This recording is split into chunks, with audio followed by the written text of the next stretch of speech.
Peace and all goodness be yours, brothers and sisters of St. Barbara Parish and Old Mission Santa Barbara.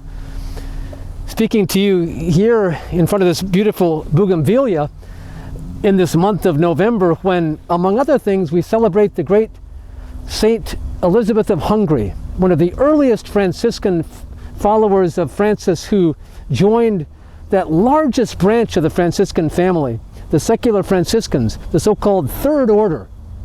And it's my privilege to be speaking with Linda Whitman today. Linda is the vice minister of our local fraternity of secular Franciscans. Linda, we've been talking about evangelization and how the gift we have received is one that we put into play, and in the process we're changed. You were given the gift of the Franciscan charism, and you've shared it. How have you been changed in the process? I feel as though I have a stronger sense of my faith, certainly a stronger sense of what it means to be Franciscan versus some other type of charism. And I've got a family within the family, a family within the larger family of the church. How was it that you first connected with the secular Franciscans, and how might others, discover more about this great branch of our Franciscan family? Well, I used to attend the daily Mass here when I lived a couple of blocks away, and I saw Catherine Demney wearing her towel. And I didn't know what it was. I thought it was like a Eucharistic ministry cross, and I was interested in maybe becoming a Eucharistic minister, so I asked her about it. And she said, no, that's not what it is. It's a towel, and I'll tell you about the Franciscans. So she sat me down and told me a little bit about how the secular Franciscan order is an order like the friars or the sisters down the road, but we're lay people and we choose to serve Christ in a manner like St. Francis. And I said, that's interesting. I still didn't have any idea what she's talking about, but who would hear that we had been talking but Lynn Carmen. And for those who remember Lynn Carmen, once she got a hold of you, you either became professed or you were no longer her friend, I think. I don't know. But after a couple of years of kind of loose formation, I went through profession and have been serving in some form in the fraternity ever since. Well, the gift of your charism has touched so many dimensions of our parish life that I can see that it's really blossomed into a lot of various ministries. Mm-hmm. And you mentioned the Tau cross too, and that's such an important traditional sign of the Franciscan family. Mm-hmm. Yeah. Was there any one part of that charism that spoke to you, Linda, when you were discerning your way into the Franciscan fold? Finding Christ in all things. People talk about Francis being the patron saint of animals. Well, he's so much more than that. Finding Christ in everything, whether it be plants or animals or definitely one another, but in everything of creation, just all speaks about God. Mm-hmm. If you have the ears to hear. Mm-hmm. And Franciscans seem to have better ears than most, so I thought this made some sense to me. Well, at our best, we try to pay attention and to listen.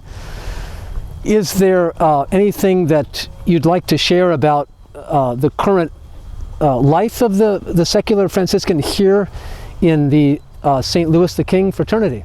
We have been meeting either virtually or in very small groups. Our initial formation group has been meeting in person, but there's only 4 of us, or 4 of them. One of them meets by Zoom because she's in Florida.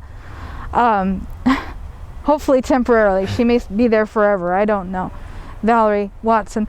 But we've been meeting either in Carol Kensel's house or in my house, and just the 4 of us, we figure we're doing pretty well, and we make sure that everybody's healthy before we meet.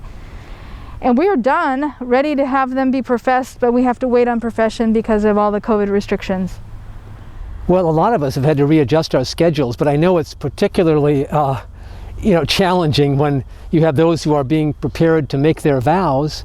Mm-hmm. And they're ready to make those vows, and then you have to go on hold. Yeah. We've also tried to meet on the first Saturday of the month over in the Rose Garden across the street from the mission, just for a rosary, for sharing, for sort of community prayer, praying for one another's intentions, and just kind of catching up with one another.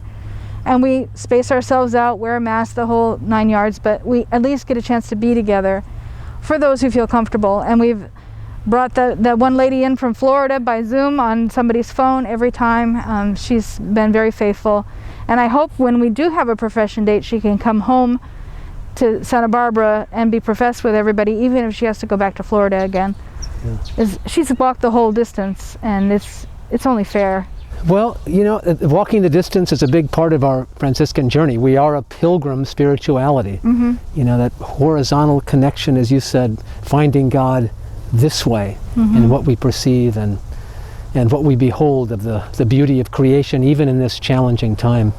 Linda, I'm wondering if someone watching might want more information about the secular Franciscans here at the mission, mm-hmm. or want more information about how to join. Mm-hmm. How would you coach somebody in that with those questions? Well, since we're not meeting regularly at the moment, they can certainly join the Rosary in the Rose Garden first Saturdays, 8:30 in the morning.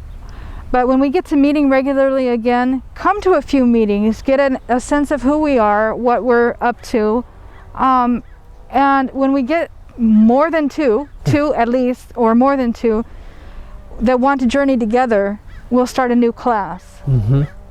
Wonderful. But I don't want to do one at a time. It gets to be too complicated, and it's nice to have a partner to walk with. Certainly, that's the gospel way, 2 mm-hmm. by 2. Mm-hmm.